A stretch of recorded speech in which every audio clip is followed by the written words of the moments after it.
Read the Bible in 1 year with The Treasured Word. August 17th. Nehemiah chapters 12 through 13, verse 31. Nehemiah dedicates the wall. Now at the dedication of the wall of Jerusalem they sought out the Levites in all their places, to bring them to Jerusalem to celebrate the dedication with gladness, both with thanksgivings and singing, with cymbals and stringed instruments and harps. And the sons of the singers gathered together from the countryside around Jerusalem, from the villages of the Netophathites, from the house of Gilgal, and from the fields of Geba and Asmaveth, for the singers had built themselves villages all around Jerusalem. Then the priests and Levites purified themselves, and purified the people, the gates, and the wall. So I brought the leaders of Judah up on the wall, and appointed 2 large thanksgiving choirs. One went to the right hand on the wall toward the refuse gate. After them went Hoshea and half of the leaders of Judah, and Azariah, Ezra, Meshullam, Judah, Benjamin, Shemaiah, Jeremiah, and some of the priests' sons with trumpets, Zechariah the son of Jonathan, the son of Shemaiah, the son of Mattaniah, the son of Mishael, the son of Zaccur, the son of Asaph, and his brethren, Shemaiah, Azarel, Milalai, Gilalai, Mai, Nethanel, Judah, and Hanani, with the musical instruments of David the man of God. And Ezra the scribe went before them. By the fountain gate, in front of them, they went up the stairs of the city of David, on the stairway of the wall, beyond the house of David, as far as the water gate eastward. The other thanksgiving choir went the opposite way, and I was behind them with half of the people on the wall, going past the tower of the ovens as far as the broad wall. And above the gate of Ephraim, above the old gate, above the fish gate, the tower of Hananel, the tower of the 100, as far as the sheep gate, and they stopped by the gate of the prison. So the 2 thanksgiving choirs stood in the house of God, likewise I and the half of the rulers with me. And the priests, Eliakim, Maaseiah, Minjamin, Mishael, Elionai, Zechariah, and Hananiah, with trumpets. Also Maaseiah, Shemaiah, Eleazar, Uzi, Yehohanan, Malchijah, Elam, and Ezer. The singers sang loudly with Jezreiah the director. Also that day they offered great sacrifices, and rejoiced, for God had made them rejoice with great joy. The women and the children also rejoiced, so that the joy of Jerusalem was heard afar off. Temple responsibilities. And at the same time some were appointed over the rooms of the storehouse for the offerings, the firstfruits, and the tithes, to gather into them from the fields of the cities the portions specified by the law for the priests and Levites. For Judah rejoiced over the priests and Levites who ministered. Both the singers and the gatekeepers kept the charge of their God and the charge of the purification, according to the command of David and Solomon his son. For in the days of David and Asaph of old there were chiefs of the singers, and songs of praise and thanksgiving to God. In the days of Zerubbabel and in the days of Nehemiah all Israel gave the portions for the singers and the gatekeepers, a portion for each day. They also consecrated holy things for the Levites, and the Levites consecrated them for the children of Aaron. Principles of separation. On that day they read from the book of Moses in the hearing of the people, and in it was found written that no Ammonite or Moabite should ever come into the assembly of God. Because they had not met the children of Israel with bread and water, but hired Balaam against them to curse them. However, our God turned the curse into a blessing. So it was, when they had heard the law, that they separated all the mixed multitude from Israel. The reforms of Nehemiah. Now before this, Eliashib the priest, having authority over the storerooms of the house of our God, was allied with Tobiah. And he had prepared for him a large room, where previously they had stored the grain offerings, the frankincense, the articles, the tithes of grain, the new wine and oil, which were commanded to be given to the Levites and singers and gatekeepers, and the offerings for the priests. But during all this I was not in Jerusalem, for in the 32nd year of Artaxerxes king of Babylon I had returned to the king. Then after certain days I obtained leave from the king.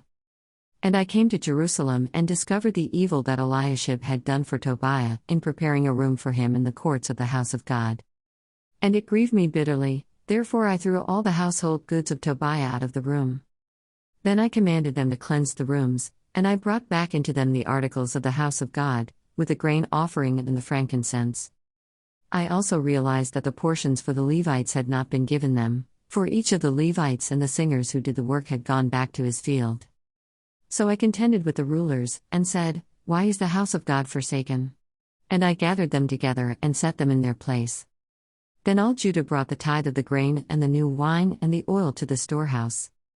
And I appointed as treasurers over the storehouse Shelemiah the priest and Zadok the scribe, and of the Levites, Pedaiah, and next to them was Hanan the son of Zaccur, the son of Mattaniah, for they were considered faithful, and their task was to distribute to their brethren. Remember me, O my God, concerning this, and do not wipe out my good deeds that I have done for the house of my God and for its services. In those days I saw people in Judah treading wine presses on the Sabbath, and bringing in sheaves, and loading donkeys with wine, grapes, figs, and all kinds of burdens, which they brought into Jerusalem on the Sabbath day.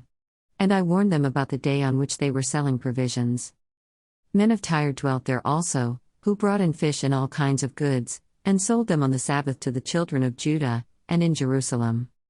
Then I contended with the nobles of Judah, and said to them, What evil thing is this that you do, by which you profane the Sabbath day? Did not your fathers do thus, and did not our God bring all this disaster on us and on this city? Yet you bring added wrath on Israel by profaning the Sabbath. So it was, at the gates of Jerusalem, as it began to be dark before the Sabbath, that I commanded the gates to be shut, and charged that they must not be opened till after the Sabbath. Then I posted some of my servants at the gates, so that no burdens would be brought in on the Sabbath day. Now the merchants and sellers of all kinds of wares lodged outside Jerusalem once or twice. Then I warned them, and said to them, Why do you spend the night around the wall? If you do so again, I will lay hands on you. From that time on they came no more on the Sabbath. And I commanded the Levites that they should cleanse themselves, and that they should go and guard the gates, to sanctify the Sabbath day. Remember me, O my God, concerning this also, and spare me according to the greatness of your mercy. In those days I also saw Jews who had married women of Ashdod, Ammon, and Moab. And half of their children spoke the language of Ashdod, and could not speak the language of Judah, but spoke according to the language of one or the other people.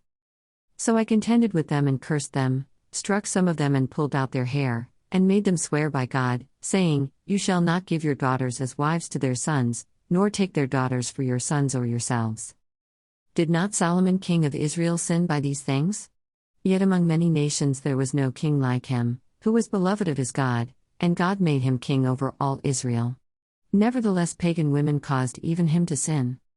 Should we then hear of your doing all this great evil, transgressing against our God by marrying pagan women?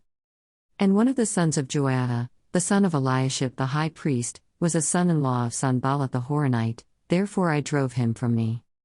Remember them, O my God, because they have defiled the priesthood and the covenant of the priesthood and the Levites, thus I cleanse them of everything pagan. I also assigned duties to the priests and the Levites, each to his service. And to bringing the wood offering and the first fruits at appointed times.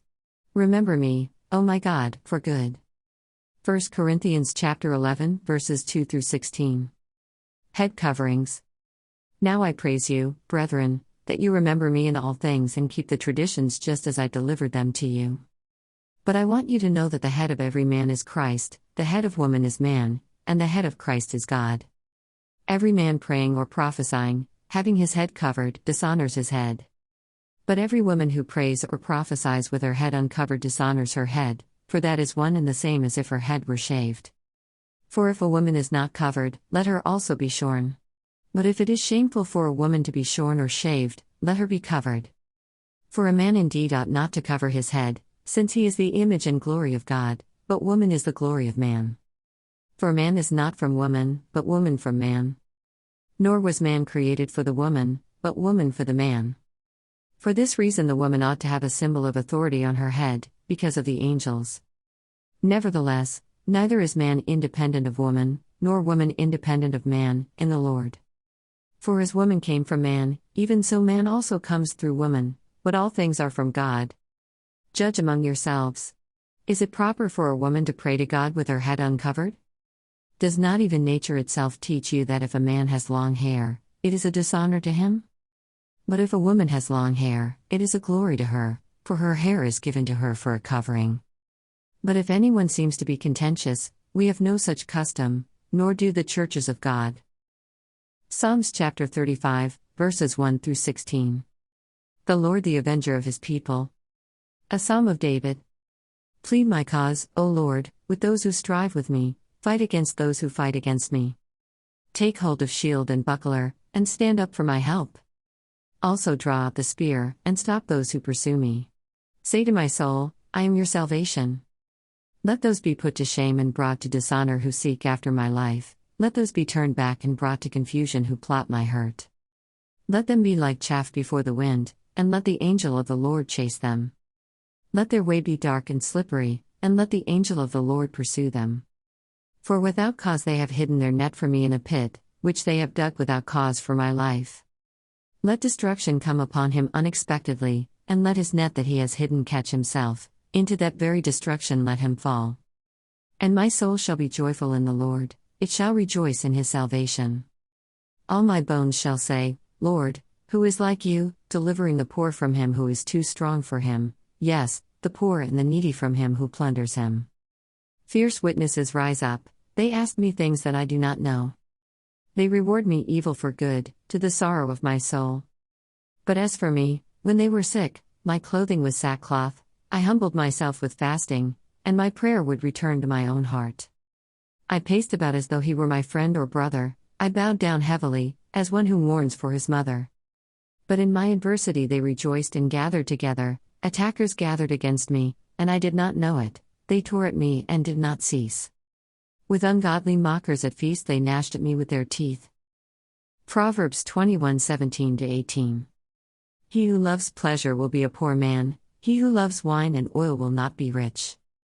The wicked shall be a ransom for the righteous, and the unfaithful for the upright. Thanks for reading along with The Treasured Word. See you tomorrow.